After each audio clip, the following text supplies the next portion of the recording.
returned once again today to deliver another stream of Golden Kamuy. On this stream, we are covering episode 6 of Golden Kamuy. And I'm aware that I wasn't actually here yesterday for this release of this episode, because actually what happened yesterday was, after I finished reading JoJo, my back was killing me so much that I actually had to literally just kind of just get away from my chair for a bit, and after that point I had to take the rest of the night off because my back was so bad. But I think it's somewhat cleared up now, so I actually don't really feel the pain so much anymore. But just yesterday was horrible. So yesterday as well, because beforehand it was a pain. It was there. I was like crap. That's a pain and a half. That is, but it wasn't like it was horrible pain. But yesterday it was horrible. Since I wasn't here yesterday. Now, I thought to myself, should I take the rest of the day off today and actually just completely cure up? But then I thought to myself, okay, my back's actually not so bad now, so that should come another episode. So yes, where I was yesterday. So I do apologise once again for not being here yesterday. I would have done it, but my back was just so bad. Just when I sat down, I just felt the whole entirety of my back just going. It was just, oh no, it's horrible. But yeah, I mean, so last week's episode was actually really freaking good. It was one of those ones that reminded you that this show is like legit one of the best shows, probably the best show of the season that no one's really talking about, because my heart hurts every single time I hear about that. But I don't know. Hopefully by the end of it, it gets the I can't say the word, gets the recognition it deserves, because it deserves it, I think. But yeah, I mean, so we have the introduction of a new kind of character. We don't know just yet what they possess in the sense of the narrative, but they seem as if they're going to be quite the adversary, as they say. And also, we had introduction of every other single character in the show as well. It actually was really well introduced. It gave them a motive to why they were searching for the MacGuffin itself. It's actually really freaking well done. So yeah, episode 5 was actually really good. So today we actually cover episode 6. So let's put on Twitter that I've gone live.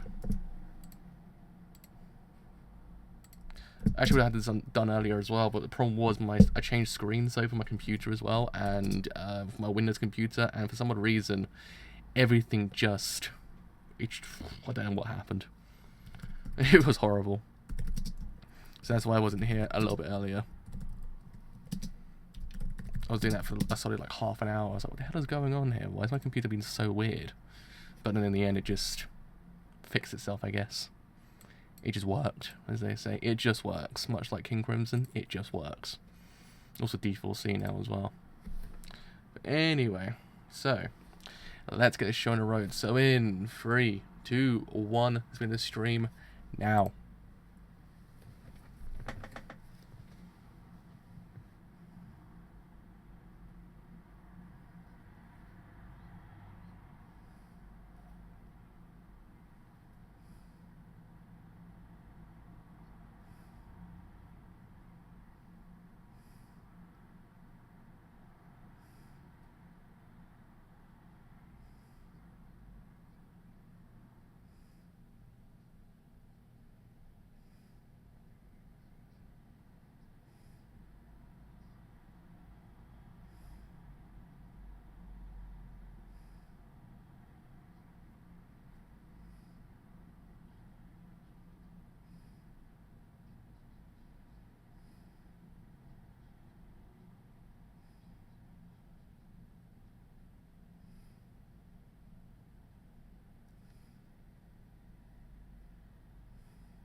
I quite like this show because in this short space of time you get with a new character, you learn so much about them. Like in that short space of time, we got to know a lot about him. Like he was just being introduced like last week. It's one of those things that this show does so brilliantly. Like it just introduces the character. Like okay, here's the character. Here's enough to know about him to actually go forward, knowing who he is and what he actually can, what actually he can do, and possibly maybe or maybe not he might be a threat. It tells you all of that in the space of maybe 2 minutes. It's really, really freaking good. I just really like this show. I think this show is brilliant so far.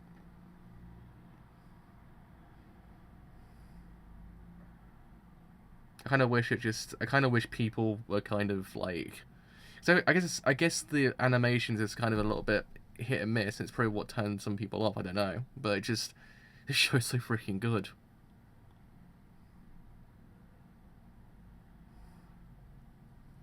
I kind of wish more people talked about it because it deserves the recognition. To be honest, it's one of those shows that you knew it was going to be good because of the manga itself, but it's just brilliant so far.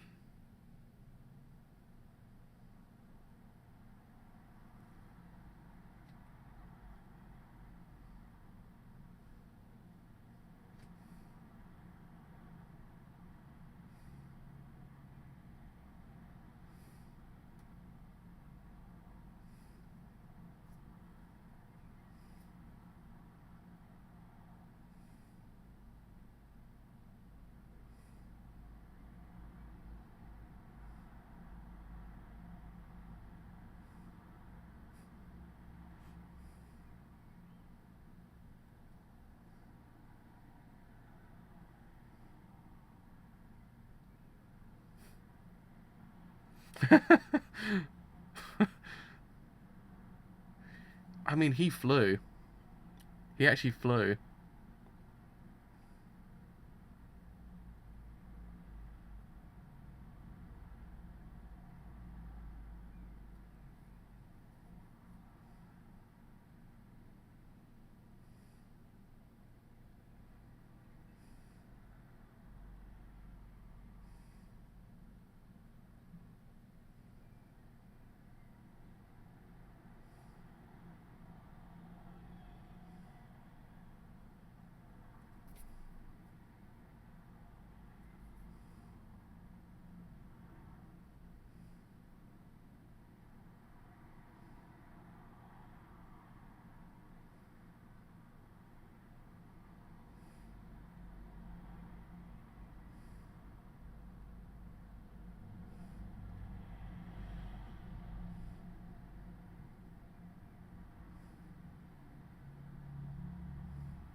think I said it beforehand, but the thing with Sugimoto's character about him constantly saying that he's immortal, it would wear thin with certain characters because certainly it can become a why are you saying that always all the time? It's annoying after a while, but here it feels as if it's actually a part of his character.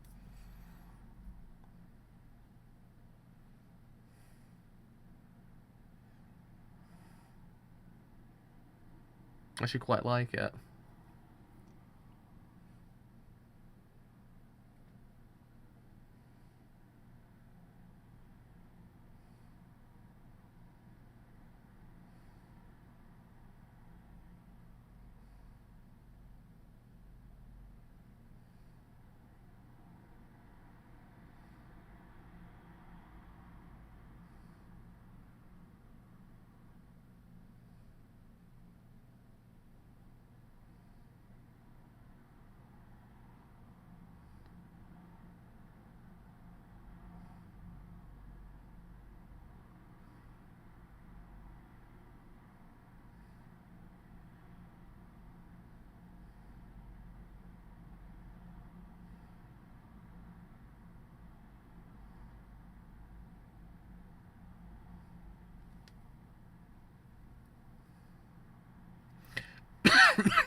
I quite like this episode because though it's much more of a kind of a slow down kind of episode, it's like the midpoint of the series, if you get what I mean.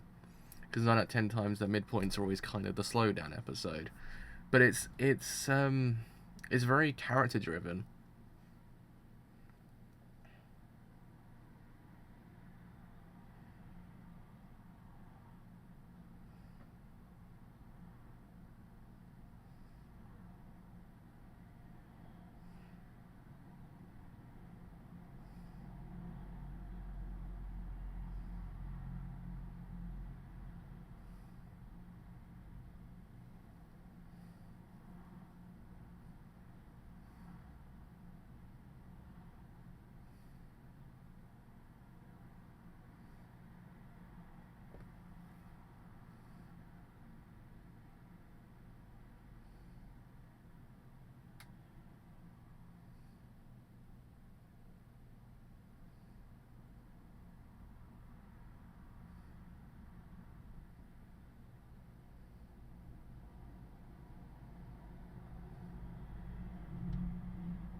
Hello!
Oh man, she's amazing.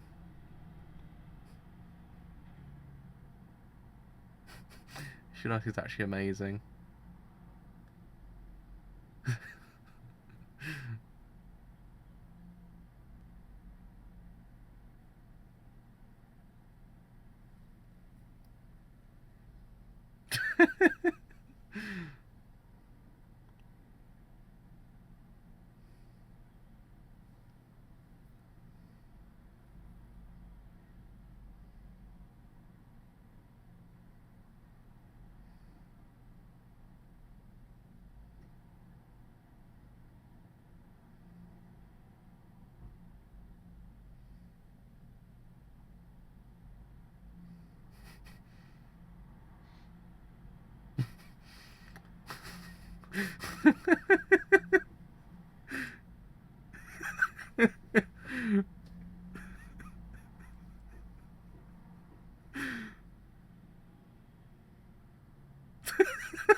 This show is brutal sometimes. I just realised that.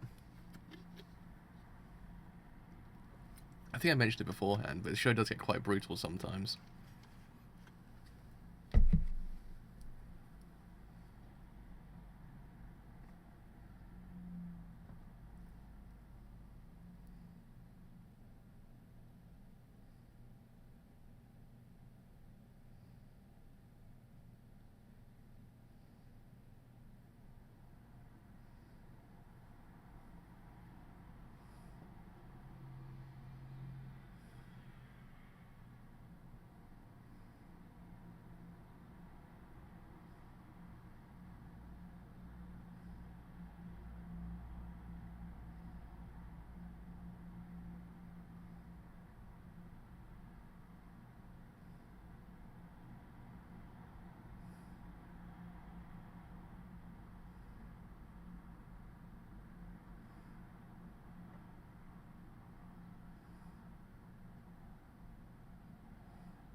It's one thing that's actually quite neat about this show so far as well, and this episode particularly, is the fact there's actually two narratives going on, but they kind of pseudo-intercept.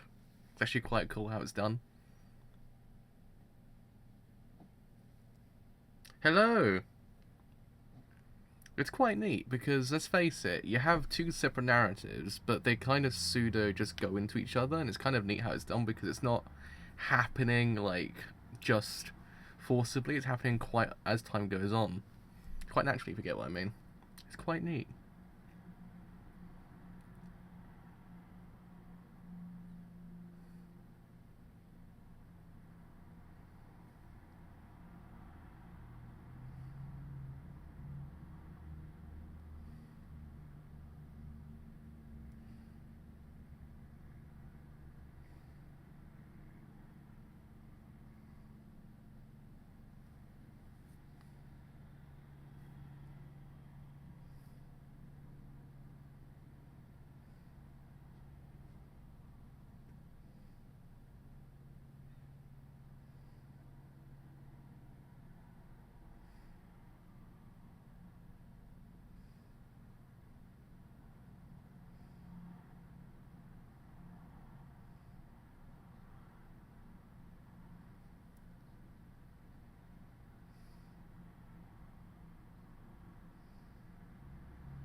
Oh.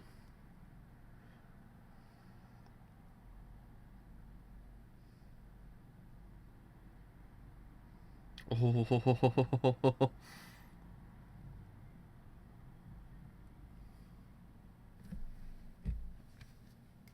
I would say this and Hina Matsuri the best of the season for me at least. Also, Legend of Galactic Heroes is really good.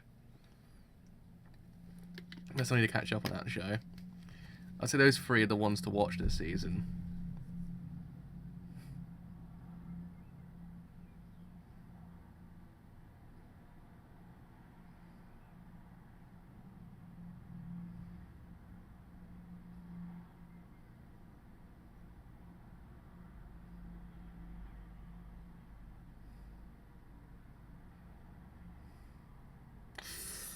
Come on, just, you have to end at the worst possible times this show does.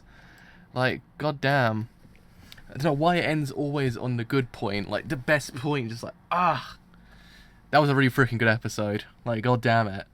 I don't know how this show gets better and better each week, but it does. It just does. I love it to bits. It just, I don't know how it does this, but it just continues to go up and up and up and up. It never knows when to stop. That's a good thing. I think this is a little bit more focused than Kokoku was, which is Juno Studio's previous show. I think it's a lot more focused. But my god, is this show so freaking good. I don't know how it's done, but I'm loving it. It's one of those shows that I'm just like, I have to restrain myself from reading the manga, because I'm like, I really want to see what happens next, but I don't. At the same time, I want to watch the show, not read the manga. But my god, is it really tempting at this point? It's oh. There was one interesting thing I saw in an anime. I saw, like, I can't remember which anime it was. I think it was Hina Matsuri actually. The Gainax was an in-between animation studio. I was like, wait, what? I was like, Gainax? I was like, they came back? Because I just saw their productions just then. I was like, it just reminded me of that thing with Gainax. I thought, huh, Gainax is back.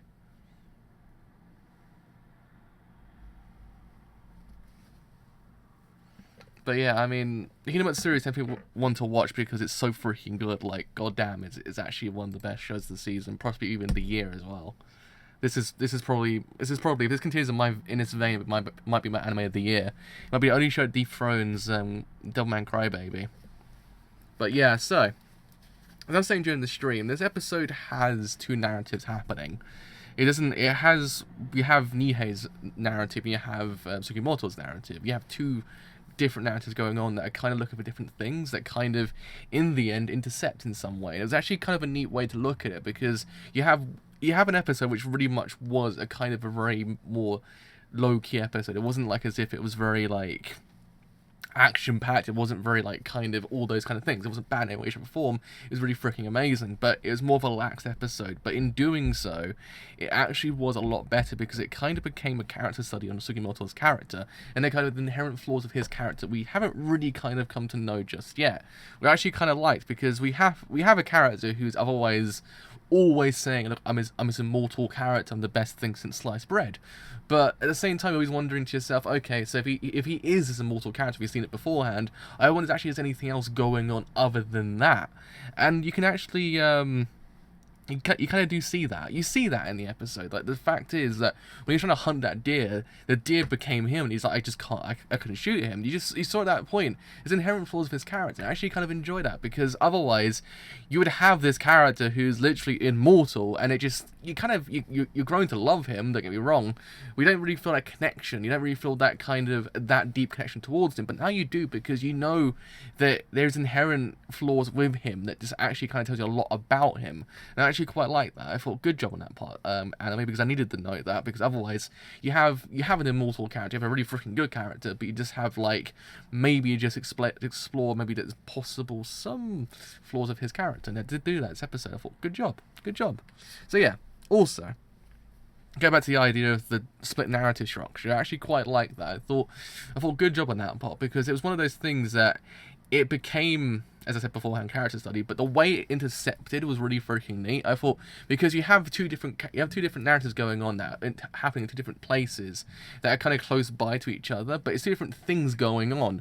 But in the end, the common goal happens. Well, not really a common goal, but a common goal in a sense, like they all kind of intercept, and then the goal is for Retro to survive, and then for in the case of Nihei's character, for it to actually kind of get hunted. It was actually one of those things. It was actually kind of a neat way to actually kind of intercept them, because otherwise we have otherwise just two characters doing two different things. It's kind of like, okay, so what's the purpose of them with the other people? But in the end, it actually does make sense. And also in the way that it kind of intercepted at the same time with the idea of the MacGuffin in the end as well. I actually thought that was actually kind of neat. That's where the common goal kind of comes into place, is the idea of the MacGuffin, because the MacGuffin actually takes kind of center stage in that scene when it kind of explores about Nihei's character. Because again, you've been given the bare minimum beforehand. That actually kind of tells you a lot about him, but not all of what about him. But at the end, you kind of knew, okay, so that's who Nihei is. That's what kind of character he is. So now we understand why he's there, why they might want to hunt him down now. It's one of those things. It all kind of plays into each other. I actually quite liked it. It was a split narrative structure, but it was actually a really neat structure, because it kind of intercepted each other at the possible best time. And I thought, good job. On that part. I thought that was a really freaking neat way to do it. Because otherwise, it was still great, don't get me wrong, but the way they kind of just actually meshed them together made it even better. I thought it had the common goal right at the end, not just being the fact that Retro is surviving and Retro being hunted down, but the idea of the MacGuffin itself. And I thought, okay. Because the MacGuffin, as I said beforehand, doesn't always take the centerpiece of the narrative. It's always kind of there, but it's never really kind of the major thing. The major thing is the actual characters and the way that the MacGuffin actually evolves the characters. And I thought the way they actually kind of included the MacGuffin as time went on is actually really freaking neat as well. It's one of the best inclusions of MacGuffin I've seen in quite a long time. Because certainly sometimes I haven't really seen a MacGuffin used quite well in a long time. But it's just really neat to see it being done here correctly. It kind of reminds me a lot of the Maltese Falcon, really. That's what it kind of reminds me of. The gold reminds me of the Maltese Falcon. I actually quite like it. So yeah, I mean, in that way, really freaking good job. But, I mean, I liked the way they introduced Nihei's character, because it was very much like, okay, you knew that he was kind of an adversary, you knew he was actually quite strong, all those kind of things, but then they kind of subvert that with his kind of a bit more, I would guess, playful side. I actually thought that was actually kind of a neat thing to do, because otherwise you have, again, a character who's otherwise just kind of very freaking, like, scary, and all those kind of things, but at the same time, you get that feeling, but it's always like, okay, so what else is there to him? Because it's sometimes not just that to a character. There's always a lot more going on that was aptly shown on screen. And the way they actually kind of went about exploring that was actually really freaking neat as well, because they actually explored it to a point. They actually told you, okay, so there is this playful side to him. And I thought the way they actually included Tanagaki's character as well, I thought it was actually, everything was so freaking good. I thought it was actually just, everything was meshed together so freaking damn well. They explored his character as well. It all came together so freaking well. It's like, this is how it's meant to be done, really, when you think about it. For a show that's otherwise kind of got nothing writing for it, in the sense of like the kind of the animation, all those kind of things, it's doing a lot in the narrative department that I feel as if it needs to kind of be recognized for that reason. And the character department as well. Like, people need to actually kind of recognize this show's freaking amazing when it comes to the narrative, the character, the structure, and everything else in between. But yeah, I mean, all in all, it's a really freaking good episode. Like, really, it's one of the best so far. But really, there's so many good episodes in this show that it's really hard to actually pinpoint the best one, because they all just do something different that actually makes it even better than the previous one, I think. And this one actually had its playful side as well, and especially when they were actually drinking as well. I thought it just kind of, it's a nice little kind of breather. Because, again, it could have just gone for a whole entire episode just being kind of like the tone it had, but the way they actually kind of subvert the tone at the end, it was actually kind of neat, because Shirashi's character works well with the events going on screen, so he doesn't really feel as if he's kind of just shoehorned in. That's the kind of major thing I like about him.